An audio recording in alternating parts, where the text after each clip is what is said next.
Mark, when you look at the film, what were you pleased with last night? What was disappointing about last night's game? Pleased with just how hard we played. We played hard in every phase, and that doing a lot of good things that way, and that's a huge deal. Of just first and foremost, we want to be a team that plays hard, plays physically, and finishes. And then after that, there's again a million little details that whether it's just awareness of the situation, red zone, down and distance, when do I press, where's my leverage, all those things pop up in a game like this. Whether it's the first drive, the first touchdown, the two clutch drives to end both halves. Those are things that we need to close out and finish better as coaches first and as players second. And then again, just a million things come up, and it's those one or two plays in this game that if you finish, the game's over. There's one or two plays, going back to the Michigan State game, and everybody's singing a different tune. Rick, kind of following up on that with one or two plays here or there. The expectations coming into the season were pretty high, flying. How do you manage the psyche, the mindset of the team and the coach when you've had, a pretty disappointing result last night? We talk about it, and again, I think if everybody is on board to continue to do the things that we've done well and improve the things that we haven't done well, win, lose, or draw, that's the goal. And, at some point when you're, again, obviously there's some tweaks here and there from a schematic standpoint, a personnel standpoint, a philosophy standpoint, just in terms of kind of how you tweak things from normally. You continue to work and you continue to count on the character of our team, the character of our coaches, the development that is taking place. And again, that turns into experience and at some point you're off and running. Matt? Reggie Daniels was a pretty key piece for your defense last season, and he's missed a couple of games. Is it performance-based, or is he dealing with some kind of a health issue that's preventing him to play? He wasn't available this week. Mark, what's going to be different about this loss? You guys already have 2 losses this season. You say that you come out to practice, you practice better, and that you guys are hungrier. But how can you make sure that that won't happen again? What's going to be different about this loss? Well, again, all you can do is commit to improvement and commit to each other. I think our guys again started to do that in the locker room last night. Talking to the guys today, talking to some of the all the people in our program. Again, you're not happy about anything, but the response is productive. Again, there's going to be obviously some tweaks and changes from a week-to-week standpoint, and continue to improve. We have improved and played better in a lot of areas, but not enough to get it done. Brian? Mark, I think the last 4 or 5 teams that lost a Heisman Trophy winner, their record was 8-5 or something along those lines. Did you expect this to be a little bit of a transition year, or did you think, with a healthy Vernon Adams, maybe you could just pick up where you left off last year? I'm never ever gonna think of anything other than just what we control and what we can control and what's next, and whether that's the next person in a position or whatever. We expect whoever's in there to be great, to play great, to prepare great. At no point ever do we sit here and go, we don't have A, B, or C, so it's okay to that just doesn't happen. Mark, the run game was exceptional. Blocking looked good last night on the offensive line. Moving forward, obviously you need to throw the ball efficiently. How do you go into this next week and for the rest of the season? Are there ways to improve the passing game with what you have? Definitely. How do you go about doing that? Yeah. Just, in some cases, and this is all coaching based in some plays there was something there to be had. A couple times we had some route depth issues that are easily correctable. Obviously, made a couple plays, had a turnover, and so all those little details that are highlighted and talked about all the time. they come ablaze in a game like this to an inexperienced guy, whether it's footwork, just the eye progression, all those things you have to trust and make happen in the game, just like you have in training. Through the magic of modern technology, Andrew, do you have a question? Sure. Mark, when you look at this defense and how they played pretty well, except for those two end drive halves, do you have any kind of explanation when you go back and watch the film for what was different at the end of each half that really hadn't happened up to that point when the defense was playing pretty well? Okay, I interpreted that as a couple drives. You talking about the scoring drives at the end of each half? What? Yes, the scoring drives to end each half. Yeah. What do you see different? Yeah, going back again and couple times execution, a couple times that we could have put them in better situations. A couple times we had some communication, and I'm talking when I say a couple times, couple plays. A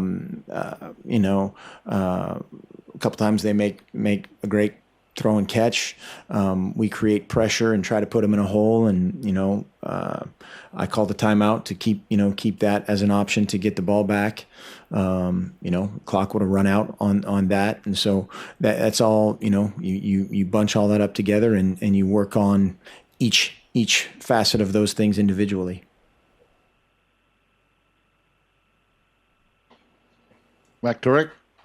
The losses, it's a high-pressure business, I understand, and the losses are difficult to deal with. And then you see something that goes on like at Los Angeles today with Sarkisian and Randy Edsel being fired. How do you manage the pressures of this position, and how do you deal with these kinds of setbacks? Work and get around a bunch of guys that I totally believe in and trust. That's coaches, that's players, that's everybody in our program. And you work to fine tune it, whether it's offense, defense, special teams, morale, all the things that go into this. You work and the the business is the business, as you alluded to, and that is completely out of our control from that standpoint. But how we react to yesterday, how we react and come to work tomorrow, that matters a ton. Joey in the back.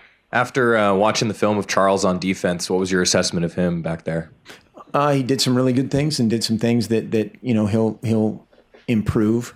I think he needs to, it ran around great. Obviously, he had a couple big time hits that got it going. Needs to wrap up a couple other times and he plays so fast that a guy like that is gonna miss some tackles just by virtue of how hard he plays, and then just confidence, of the position and communication, and immediately knowing what to do, whether it's based on, some defenses are based on the personnel or the hash mark or the strength of the formation, all those things just becoming second nature. Brian? To the untrained eye, it just appeared that Vernon had a lot more velocity in warm-ups. Has he made significant progress since the Utah game? Since the Utah game, I think so. I think that's the magic word is significant in quotation marks or italics or what going forward. And I don't know the answer to that. Matt? With Taj's performance the last 2 weeks, do you think you've kind of found the complement with Royce and now Taj, and how do they complement each other? Very big time change of pace. Although I think Royce can run fast, a little bit faster than people give him credit for, and I think Taj can be a very physical guy when the time is right, and so I think they complement one another very well. And then I think, like we talked about last week, just learning everything, positionally, protections, route running, aiming points, all those things that he'll continue to improve. Kristen, do you have anything else? Yes, Mark, it feels like the changes you guys make after a loss are more short-term, and they work for that week.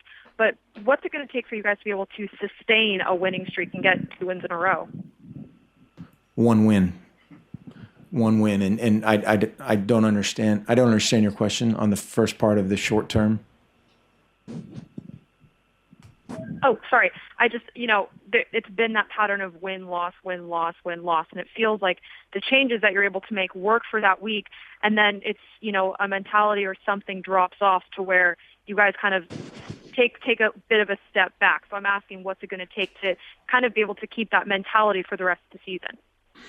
Yeah, and that's where I guess just one at a time. And every time something happens great or something happens that's not great, that's something you need to put in your memory bank and learn from, and that's experience. And we're building a lot of things that we want to sustain, certainly, and then we're building a few bullet points that we need to improve upon. But I think anytime we make a correction or an improvement or an adjustment, that those should last forever.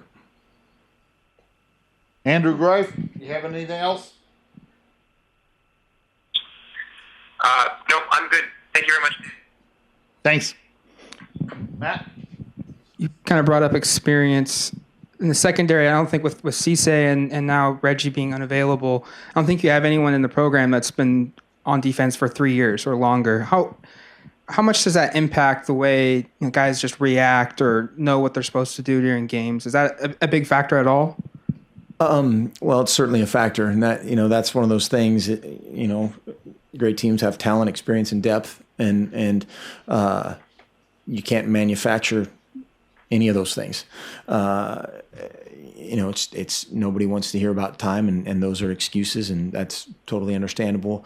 And that's where we have to coach. We have to put them in great position, and then they have to build confidence by what happens. And if it's something not good, you learn from it and flush it. If it's something good, you keep it with you. And then that's where, again, you just can't manufacture all these, 3rd and 9 and giving up a 38-yard pass, the red zone, just all these things that you hammer home constantly until it happens in a game. I don't want to say it's meaningless, but getting those guys to trust those things is it's a process. Winding things down, Warren? Mark, I talked to Coach Neal after the Utah game, and he said one of the great things about you in practice is that you come to work with such a positive attitude and upbeat, and you get the players. You show that to your players that you go to the defensive side and you're all around. This week in practice, how are you going to, I guess, create that positive momentum after a loss heading into Washington, which is going to be a tough opponent? Yeah, again, the only thing that we can concentrate on are the solutions. It's very easy to sit here and point at what's wrong and point directly at me 100%. But we have to be in the solution business, and that's when we deal with our team or our, individual guys, however it is what can we do now? What's next? Because the negativity will take care of itself, and as far as execution and all there's a million things that we're absolutely not pleased with, but now what? Again, our character of our team, how they've worked, all those things, I'm absolutely 100% confident they're going to come out and prepare great.